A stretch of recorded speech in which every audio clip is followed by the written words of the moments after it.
볼거리도 즐길거리도 많은 매력적인 관광도시로 잘 알려져 있습니다. 평균 최저기온이 9.8도, 평균 최고기온은 19.2도로 온화한 날씨의 해변도시입니다. 먹과 맛이 넘치는 곳입니다. 금문교와 피셔맨스 워프, 피어 39 그리고 언덕길을 오르내리는 전차는 관광 필수 코스입니다. 미국에서 가장 오래된 차이나타운이 있습니다. 용가로 등 서해 푯말이 있는 다양한 상점과 레스토랑이 즐비합니다. 서쪽으로 차로 10분 거리에는 재팬타운도 나옵니다. 밴쿠버도 이에 못지않은 아름다운 도시입니다. 15분마다 증기를 뿜는 증기시계로 유명한 게스트타운과 밴쿠버의 가로수길로 불리는 예일타운엔 맛집들과 부티크 상점들이 모여 있습니다. 해가 질 때의 노을이 아름다운 낭만적인 잉글리시베이가 있고 울창한 숲속의 산책로, 수족관, 토템을 지닌 스탠리파크도 있습니다. 조금 외곽으로 나가면 카필라노 서스펜션 브릿지, 링캐니언 파크 같은 멋진 경관들을 볼 수 있습니다. 밴쿠버는 해산물 요리와 연어가 유명합니다. 역동적이고 개성이 강한 세계적인 관광도시란 것 외에도 샌프란시스코와 밴쿠버는 닮은 점들을 갖고 있습니다. 샌프란시스코는 트위터, 우버, 세일즈포스, 리프트, 에어비앤비, 스퀘어 등 많은 스타트업이 태어난 고향입니다.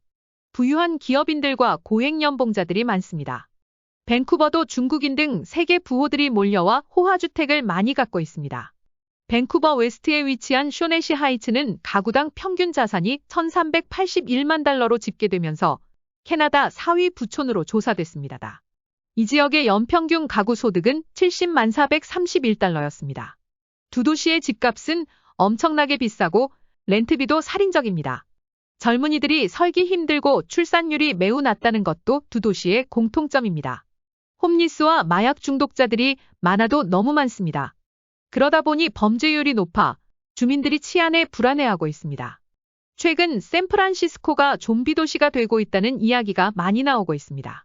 엑소더스 양상이 이어지고 있어 샌프란시스코는 이제 끝났다는 표현까지 나옵니다. 스타트업들은 물론 노드스트롬 같은 도심 유통 기업들도 잇따라 철수하고 있습니다. 팬데믹 이후 유니온 스퀘어에서만 약 40개 매장이 폐점했습니다. H&M, 갭, 유니클로, 디즈니, 아베크롬비앤드피치 등이 철수했습니다. 대형마트 홀푸드가 좀도둑과 종업원 안전 문제로 개점 1년 만에 영업을 돌연 중단했습니다. 원격 근무 추세로 도심 사무실 공간의 3분의 1이 비어 있습니다.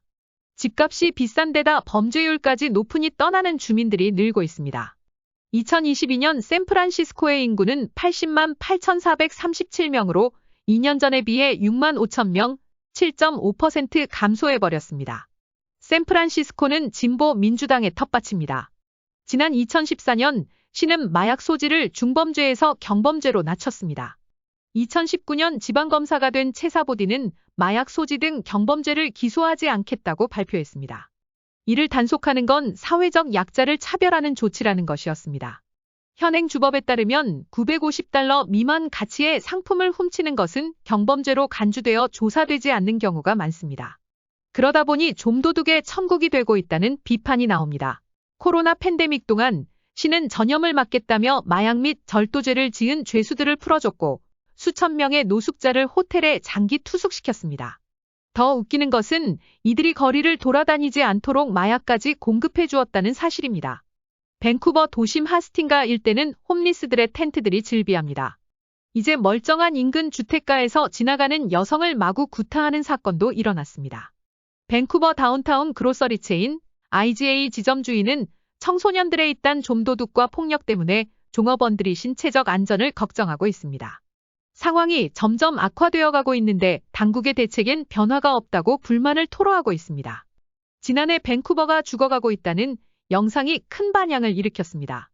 1시간짜리 다큐멘터리에서 지역 주민이자 독립 저널리스트인 에런 가는 지역 주민, 자영업자, 법 집행기관, 정신건강 및 중독 회복 전문가, 회복된 중독자를 인터뷰하여 복잡다단한 홈리스와 마약 중독 위기에 대한 새롭고도 다양한 관점을 제공했습니다. 이 영상의 리뷰 2개를 소개해봅니다. 이것은 정부가 얼마나 비현실적일 수 있는지에 대한 믿을 수 없을 만큼 통찰력 있는 시각입니다. 전 세계적으로 배울 수 있는 다른 모델이 있습니다. 중독 문제를 해결하기 위해 더 많은 약물을 제공하는 것은 안 됩니다. 나는 디톡스 클리닉에서 일했는데 회의감이 들어 결국 그만두었습니다. 중독 프로그램을 운영하는 사람들은 근본적인 문제를 해결하고 싶어 하지 않는 것 같이 보입니다. 직장을 잃지 않기를 바라는 것일까요? 그냥 통계를 내고 서류를 작성해 정부로부터 더 많은 돈을 얻으려 하는 것처럼 생각됩니다. 샌프란시스코가 민주당의 텃밭이듯 밴쿠버도 진보정당이 우세를 점하는 곳입니다. 캐나다 연방집권 자유당 정부는 마약 소량 소지를 형사처벌에서 제외하고 대신 의료치료 범주에 두는 방안을 검토 중입니다. 보수주의자들은 마약 소량 소지를 기소나 처벌 대상에서 제외하면 마약 중독자가 많이 늘어날 수 있다고 주장하고 있지만 진보 정치인들은 중독자 처벌이 능사도 아니고 단속 효과가 없다고 주장합니다. 그런 성향 때문에 이제 밴쿠버의 성인은 소량의 특정 불법 약물을 개인적으로 소지하여도 형사 기소 대상이 되지 않습니다. 지난해 이슬람 국가인 말레이시아에선 9명의 자녀를 부양해온 50대 싱글맘이 마약 소지 등 혐의로 사형 선고를 받자 인권단체 등이 문제를 제기해 찬반 논쟁이 벌어지고 있습니다. 살인적인 주거비와 마약 중독자 및 치안 문제 때문에 다른 주로 떠나는 밴쿠버 젊은이들이 나오고 있습니다. 다운타운 오피스 공실률도 지난 6월 12%를 돌파했습니다. 샌프란시스코의 나쁜 전철을 따르는 것 같이 보입니다. 밴쿠버는 좀비 대재앙에서 살아남을 가능성이 낮은 도시로 평가되었습니다.